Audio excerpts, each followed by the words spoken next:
there. How are you? It's so nice to see you. Let's play and be happy that we're all here together again. All right, boys and girls, yesterday when we spoke about parts of the story. We know that stories have beginning, middle, and end. I like to think of them as a Big Mac, right? A sandwich.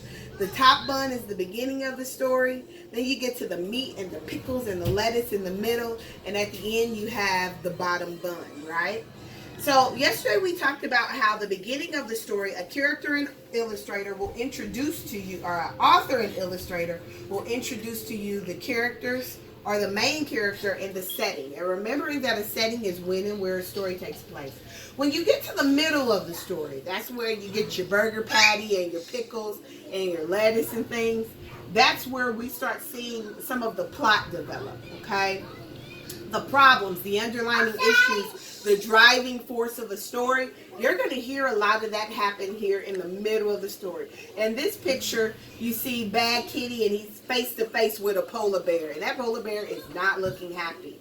So his problem is really starting to take off at this point in the story, okay?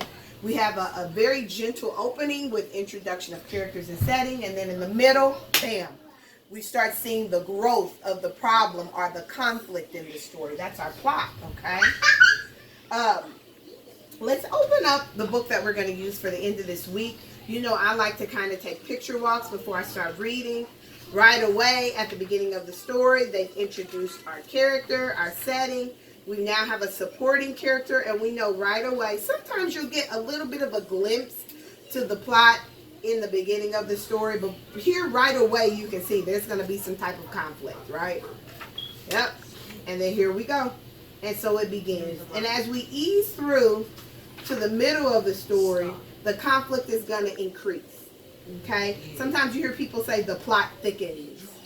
That means there's something more happening that increases your anxiety sometimes, or your worry, your emotion about what's happening in the book. All right, look at that. The cat is not looking pleased. Also, as the story develops, you'll notice all the emotion of the characters involved. And so we'll talk a little more about that as we begin reading the story this week.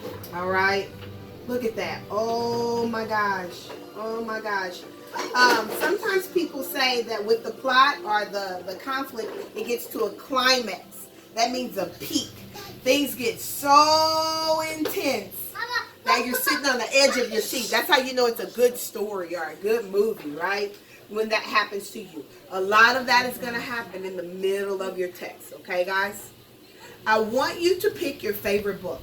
And I want you to go through your book and identify the big conflict or the problem. What's the plot of that book, okay?